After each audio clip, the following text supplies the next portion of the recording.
한국직업방송과 연합뉴스TV가 함께 만드는 취업 전문 뉴스, 투데이 고용플러스입니다. 한화그룹이 5년 동안 22조 원을 투자하고 3만 5천 명을 고용하겠다고 발표했습니다. 앞서 삼성과 SK, 현대자동차 등도 잇따라 대규모 투자 계획을 내놓으며 이들이 약속한 투자 규모만 330조 원에 달합니다. 이준음 기자입니다. 한화그룹이 최근 대기업의 투자, 고용 행렬에 합류했습니다. 5년 동안 22조 원을 신규 투자하고 3만 5천 개의 새 일자리를 만들겠다는 겁니다. 특히 정부의 신재생에너지 정책에 맞춰 태양광 사업에도 대규모 투자 의지를 밝혔습니다. 부문별로는 방위산업과 석유화학, 고용 창출 효과가 큰 리조트와 복합 쇼핑몰 개발에 집중하기로 했습니다. 투자 계획은 한 해 평균 4조 4천억 원으로 최근 3년 평균 투자액보다 37%나 늘었습니다. 한 발 앞서 삼성 180조 원에 이어 SK와 현대차, LG 등 최근 대기업의 투자, 고용 약속이 잇따르고 있습니다. 투자 규모만 330조 원, 채용 계획은 19만 명에 달합니다. 설비 투자가 18년 만에 4개월 연속으로 줄어드는 등 어려운 여건 속에서 당장 올 하반기부터 국내 경기에 긍정적인 영향을 미칠 전망입니다. 재계에선 이들 기업이 투자 방향을 일자리 창출, 4차 산업 육성 등 정부 정책에 발을 맞췄다며 정부가 규제 완화로 화답해야 한다는 목소리를 높이고 있습니다. 정부 입장에선 거액의 영수증을 받아든 만큼 재벌개혁, 공정경제를 내세운 경제정책과 친기업 행보 사이에서 균형을 어떻게 잡을지가 과제로 남았습니다. 연합뉴스TV 이준음입니다. 서울 지하철 9호선 노조가 오는 27일 파업에 돌입합니다. 인천과 서울을 잇는 광역버스를 운영하는 일부 버스 업체들은 최근 노선 폐지 신고서를 제출했는데요. 이유가 무엇인지 김종성 기자가 알아봤습니다. 9호선 공영화를 추진하라! 추진하라! 추진하라! 추진하라! 서울 지하철 9호선 운영 노조가 서울시와 서울교통공사에 회사의 공영화 전환을 요구하며 지난 8일 무기한 준법 투쟁에 돌입했습니다. 9호선은 25개 역사를 맡은 민간기업 서울 9호선 운영과 13개 역사를 맡은 서울교통공사의 자회사 서울메트로 9호선 운영으로 나뉘어 운행되고 있습니다. 노조는 사측의 인력 충원과 정규직화, 서울교통공사 수준의 동일노동, 동일임금 등을 요구하며 오는 27일 오전 5시 파업에 들어갈 계획입니다. 사측은 필수 유지 인력과 대체 인력 투입 계획을 밝혔지만 파업이 장기화하면 지연 운행 같은 승객 불편은 불가피할 전망입니다. 서울과 인천을 오가는 광역버스 운행도 차질을 빚을 우려가 큽니다. 인천 6개 광역버스 업체는 21일 첫 차부터 19개 노선 259대의 운행을 멈추겠다며 폐선 신고서를 인천시에 제출했습니다. 철도망 확충으로 승객이 줄었고 주 52시간 도입과 최저임금 인상의 영향을 받아 하루에 버스 한 대당 평균 20만 원 이상 적자를 보고 있다는 것이 이유입니다.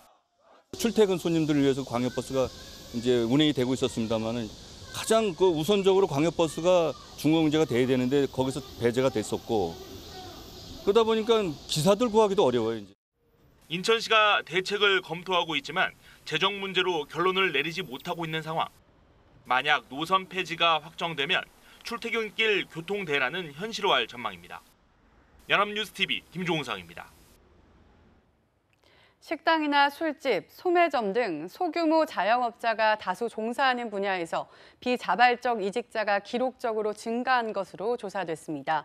국가통계포털에 공개된 사업체 노동력 조사 결과를 보면 음식점 및 주점업의 올해 상반기 비자발적 이직자는 4만 6,563명으로 지난 2009년 통계 작성 이후 가장 많았습니다. 요식업 전반이 부진한 가운데 최저임금 인상으로 인건비 부담이 증가한 것이 영향을 미친 것으로 분석됩니다. 부가가치세를 면제받게 되는 자영업자 기준이 연매출 2,400만 원 이하에서 3천만 원 이하로 확대됩니다. 정부와 더불어민주당은 14일 국회에서 이런 내용의 소상공인 대책을 발표할 예정인 것으로 확인됐습니다. 당정은 상가 임대차 보호 대상을 늘리기 위해 환산 보증금 기준액의 상한 인상을 추가로 검토하기로 했습니다. 또 영세, 중소가맹점 신용카드 수수료 혜택을 일부 확대하는 방안도 검토됩니다. 공정거래위원회가 전직 고위급 간부의 재취업 비리의 혁신 방안을 검토하고 있습니다. 사상 초유로 조직 서열 1위에서 3위인 위원장, 부위원장, 사무처장의 구속 사태를 맞아 고위급 퇴직자들의 대기업 특혜 취업에 대한 관행을 끊어보려는 시도로 보이는데 관건은 실질적인 효과 여부입니다. 한상용 기자입니다. 기업들의 압력을 가해 퇴직 간부들을 불법 취업시킨 혐의로 공정거래위원회 전직 고위 간부들이 검찰에 잇따라 구속됐습니다. 퇴직자들의 재취업 관여 의혹을 받는 정재찬 전 위원장과 김학현 전 부위원장, 신영선 전 부위원장이 검찰 수사망에 걸린 겁니다. 검찰은 이들 3명이 과거 공정위 운영지원과를 중심으로 퇴직자 재취업 리스트를 만든 뒤 사무처장, 부위원장, 위원장으로 이어지는 보고 라인을 통해 조직적으로 취업을 알선한 것으로 보고 있습니다. 공정위는 검찰의 대대적인 수사에 뒤숭숭한 상황. 우리 스스로의 내부 혁신 노력을 배가할 수밖에 없다는 것을 그것이 유일한 길임을 절감했습니다. 공정위는 검찰의 수사 상황을 지켜보면서 내부 혁신 방안도 검토 중입니다. 한 관계자는 검찰 수사가 가급적 빨리 마무리되길 바란다며 내외부 의견을 수렴해 개선 방안을 검토하고 있다고 말했습니다. 내부 혁신 방안에는 퇴직자들의 재취업, 전관 예우에 관련된 내용도 담길 것으로 알려졌습니다. 검찰 수사가 마무리된 뒤 공정위가 내놓을 것으로 보이는 혁신 방안이 실효성 있게 추진될 수 있을지 주목됩니다. 연합뉴스TV 한상용입니다. 국민연금은 5년마다 고갈 시기와 향후 제도 발전 방안을 발표합니다. 올해 4번째로 이런 작업이 진행되고 있는데요. 여기에 국민연금 최소 가입 기간을 현행 10년에서 5년으로 줄이는 방안도 검토되고 있는 것으로 알려졌습니다. 어떤 효과가 있는 걸까요? 정인용 기자입니다. 10년 이상 보험료를 내야 받을 수 있는 국민연금. 이 때문에 수입이 불안정하거나 직장을 잃게 되면 가입 기간을 채우지 못하는 경우가 덜어 있어 약간의 이자만 붙여 일시금으로 돌려받기도 합니다. 실제로 지난해까지 매년 10만 명 이상이 이런 이유로 연금 혜택을 누리지 못했습니다. 최근 당분간 보험료를 내지 못한다고 신청한 사람은 400만 명에 달했고 13개월 이상 장기 체납자도 100만 명이 넘어 둘을 합하면 전체 가입자 5명 중 1명꼴입니다. 국민연금을 받지 못해 노후 빈곤에 빠질 우려가 큰 사람도 그만큼 많아졌다는 겁니다. 이에 정부는 국민연금 수급의 사각지대를 줄이고자 최소 가입 기간을 10년에서 5년으로 줄이는 방안을 검토하고 있는 것으로 알려졌습니다. 다만 기간이 줄어 납부 금액도 절반으로 주는 만큼 이를 통해 수익을 챙기는 도덕적 해이 문제나 안 그래도 수급액이 적다고 논란이 되고 있는 연금이 더 적어질 수 있다는 지적도 나옵니다. 저연금, 국민연금 가입자들을 양산한다는 비판에 직면할 가능성이 높고요. 5년치에 해당되는 보험료를 납부함으로써 연금 수급권을 확보할 수 있다는 측면에서 도덕적 해이 문제가 발생할 가능성도. 정부는 국민연금 고갈 시기와 함께 보험료 인상이나 최소 가입 기간, 가입 연령 상향 조정 등 제도 발전 방안을 오는 17일 발표합니다. 최종 방안은 향후 사회적 합의를 거쳐 확정될 전망입니다.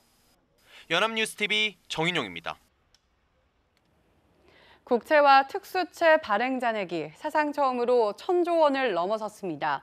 금융투자협회에 따르면 지난 7일 국채와 특수채 발행 잔액은 1,000조 2,093억 원이었으며 이 중 국채는 671조 6,411억 원이고 특수채는 328조 5,682억 원으로 나타났습니다. 이들 채권 잔액은 글로벌 금융위기가 닥친 2008년 말만 해도 427조 원 정도로 지금의 절반에도 못 미치는 수준이었습니다. 지난해와 올해 세수 호황이 이어지는데도 채권 잔액이 늘어난 것은 국채 상환 규모가 대폭 줄었기 때문인데 각종 정책 추진을 위한 자금 비축 때문이라는 게 대체적인 분석입니다. 디젤 배기가스 게이트에 이어 최근 BMW 디젤 차량에서 잇따라 불이 나는 등 수입 자동차에 대한 소비자 불만이 커지고 있습니다. 수입차에 대한 피해 구제 신청도 크게 늘었습니다. 이준음 기자입니다. 자동차가 불길에 휩싸였습니다. 소방대원이 물을 끼얹어 보지만 이미 엔진이 새카맣게 타버렸습니다. 가장 불이 잘 난다는 오명을 쓴 BMW 차량 화재 영상들입니다. 2015년엔 폭스바겐이 배기가스가 덜 나오는 것처럼 엔진 제어 장치를 조작한 일명 디젤 게이트가 불거지기도 했습니다. 수입 자동차의 신뢰를 떨어뜨리는 대형 악재가 잇따르고 있는 겁니다. 품질이나 안전 문제 탓에 수입차에 대한 피해 구제 신청 건수도 지난 5년 동안 55%나 늘었습니다. 같은 기간 국산차는 오히려 줄었습니다. 시장 점유율로 따지면 수입차에 대한 불만이 국산차보다 4배 가까이 높은 셈입니다. 국산차보다 성능이 좋을 것으로 믿고 샀지만 품질은커녕 문제가 생겼을 때 수리조차 쉽지 않았습니다. 센터가 멀리 있어서 센터 가기도 힘든데 한번 고장나서 차를 맡겼더니 부품이 한국 오는데도 시간이 걸려서 한참 차를 끌고 다니지도 못했고 심지어 고칠 때 가격도 비싸고. BMW 화재 사태 전까지 점유율 20%를 노리며 한창 잘 나가던 수입차 판매량도 주춤할 전망입니다. 특히 디젤 게이트 이후 디젤차를 외면하는 소비자들이 해마다 늘어나고 있어 이번 사태를 계기로 수입차 디젤 시대가 저물 것이란 관측도 나오고 있습니다. 연합뉴스TV 이준음입니다. 서울시가 지난주 서울의 한 쪽방촌에 주민들이 무료로 이불 빨래를 할 수 있는 빨래터를 마련했습니다. 주민들의 여름나기 지원 차원이라는 게 서울시의 설명인데 최악의 폭염 속 내놓은 지원책치고는 그 방식도 시점도 적절치 않다는 목소리가 나옵니다. 박현우 기자입니다. 서울 동자동의 돌다리골 빨래터. 쪽방촌 주민이 무료로 이불 빨래와 건조를 할 수 있는 공간입니다. 여름철 되면 이제 그 벌레들 있지 않습니까? 이불 안에 서식을 하잖아요. 습도가 높으니까. 쪽방촌에 아무튼 여건이 안 좋으니까 그걸 우리가 빨아주고.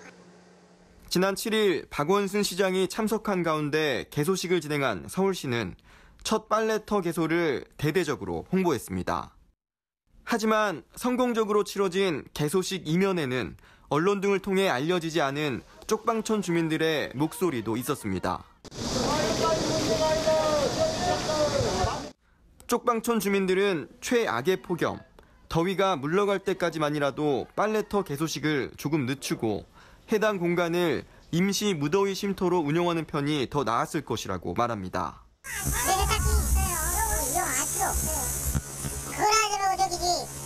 냉방복지라 좀 시나고요. 여름 나는데 사실 별로 도움 안 되시죠? 아니, 안 돼요. 실제 빨래터 실질적 운영 기간이었던 이달 1일부터 열흘간 쪽방촌 총 1,061세대 중 빨래터를 이용한 주민은 8명에 불과했습니다. 물론 해주는 거 좋지만 그런 것이 문제가 아니고 지금 이 더위에 피할 데가 없잖아요, 사람이 더위를. 그런 걸 해결을 할 생각을 안 한다는 얘기예요. 그런 거 좀 우리는 원하는 거고. 연합뉴스TV 박현우입니다.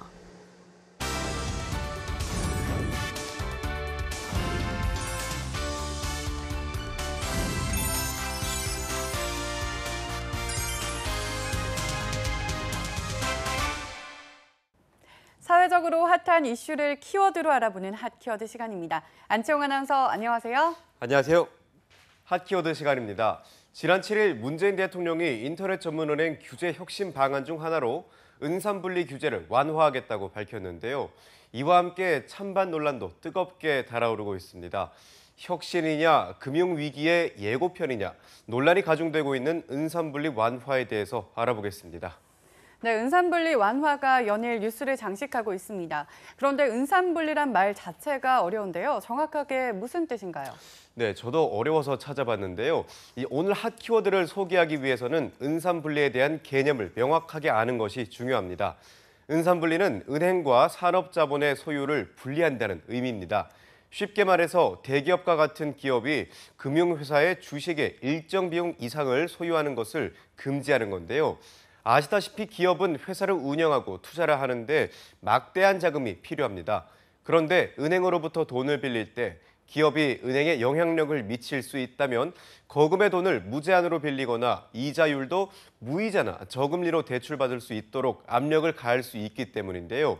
이때 기업이 은행의 돈을 다 갚지 못하고 파산이나 부실 위기에 빠져 있다면 은행 역시 큰 위기를 맞게 되기 때문입니다. 네, 기업이 빌린 은행의 돈은 곧 개인이나 또 다른 기업이 예치를 하며 나온 돈이기 때문이잖아요. 바로 그 때문입니다. 가장 대표적인 사례가 2013년 발생한 동양그룹 사태입니다. 동양그룹은 수익이 악화되고 재무 상태가 열악해지며 금융기관을 통한 자금 조달이 어려워지자 대부업체인 동양파이낸셜 대부를 통해 계열사의 자금을 불법 지원하거나 동양증권을 통해 부도 직전의 자회사 기업 어음과 회사채를 판매했는데요. 이후 기습적으로 법정 관리를 신청하며 투자자들이 막대한 피해를 입게 된 사건이었습니다.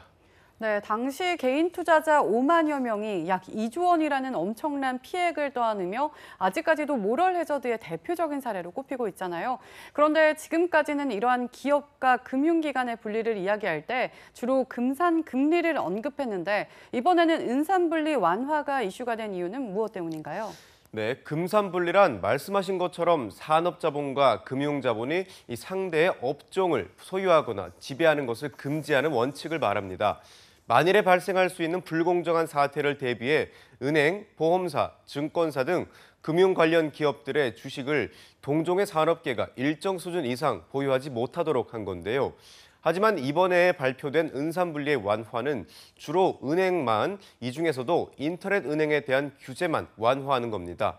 일부 전문가들에 따르면 지난해 출범한 인터넷 전문은행들은 외형적인 성장은 빨랐지만 규제로 인해 자본 확충에 큰 어려움을 겪으면서 사업에 큰 차질을 빚고 있다고 하는데요. 특히 한국투자금융지주가 대주주로 있는 카카오뱅크와 달리 KT가 지분의 10%를 가지고 있는 K뱅크의 경우 의결권이 있는 은행 지분은 4% 넘게 가질 수 없다는 현행법 때문에 주주만 20곳으로 쪼개지면서 내부 의결 때마다 큰 차질을 빚는 상황이라고 합니다. 이로 인해 은산분리에 대한 완화가 필요하다는 주장이 꾸준히 제기되어 오던 상황이었죠. 네, 그렇군요. 그런데 유독 지금과 같은 시점에서 인터넷 은행에 대한 은산분리 완화에 대한 이야기가 나오는 이유 뭘까요? 네, 최근 세계적인 추세가 되고 있는 핀테크 발전이 이 은산분리 정책으로 인해 이 제속도를 내지 못한다는 목소리가 높아졌기 때문입니다. IT 기업이 핀테크 발전 등에 자본을 적극적으로 투자하고 싶어도 4%라는 제한이 있기 때문이라는 건데요. 기술 발전은 물론 경제 발전에도 문제가 된다는 지적이 이어지면서 정치권에서도 이에 대한 법안을 2016년부터 꾸준히 발의해왔습니다. 그리고 지난 7일 문재인 대통령이 인터넷 전문은행 규제 혁신 현장 간담회에서 은산분리라는 대원칙을 지키면서 인터넷 전문은행에 한정해서 혁신 IT 기업이 자본과 기술 투자를 확대할 수 있어야 한다는 발언을 했고, 이에 여야가 이번 달 내에 산업자본의 인터넷 전문은행 지분 보유 한도를 현행 4%에서 34%로 상향 조정하는 인터넷 전문은행 특례법을 임시국회에서 처리하기로 합의한 겁니다. 네, 그렇군요. 규제로 인해 세계적으로 급성장하고 있는 핀테크가 우리나라는 상대적으로 발전이 더디다는 의견이 많았습니다. 그렇다면 이러한 은산분리 완화가 기술 발전에는 큰 도움이 될 텐데 지금까지 논란이 되고 있는 이유는 뭘까요? 네, 바로 은행의 사금고화에 대한 우려 때문입니다. 대주주의 자격이 완화되면 재벌이나 대기업이 인터넷 은행에 속속 들어 투자할 것이고, 이로 인해 무자비한 대출을 받으면서 동양증권 사태와 같은 금융위기로까지 번질 가능성이 높다는 것이 반대 측의 주장인데요. 또 현재 K뱅크의 부실은 규제가 아닌 인가 당시 정부의 부실 심사에 의한 것으로 이를 은산분리 완화 정책으로 막겠다는 의혹까지도 제기하고 있는 상황입니다. 게다가 핀테크 기술은 은행이 아닌 결제 시스템과 관련한 것이기 때문에 은산분리를 한다고 해서 기술 발전에 큰 영향을 줄 수 없다는 건데요. 핀테크 기술이 가장 앞선 미국의 경우 은산분리가 되어 있는 대표적인 나라로 규제가 있어도 기술 발전에는 큰 무리가 없었다는 겁니다. 네, 그렇군요. 이 반대 측 주장에도 수긍이 갑니다. 은산분리 완화 정책이 잘 쓰면 약이 될 수 있지만 잘못 쓰게 된다면 금융 위기마저 초래할 수 있다는 거잖아요. 네, 그렇습니다. 그래서 전문가들은 시대에 맞춰서 30년 전에 만든 규제를 푼다는 건 긍정적이지만 재벌의 사금고화가 되지 않기 위해 법제화 과정에서 철저한 검토가 필요하다고 지적하고 있습니다. 네, 기술 혁신을 위한 은산분리 완화의 활시위는 당겨졌지만 해결해야 할 과제는 여전히 많아 보입니다. 8월에 열리는 임시국회에서 은산분리 완화가 경제 위기가 아닌 경제 발전에만 쓰일 수 있는 최적의 개선안이 마련되길 기대해 보겠습니다. 지금까지 핫키워드 안치홍 아나운서였습니다. 고맙습니다. 고맙습니다.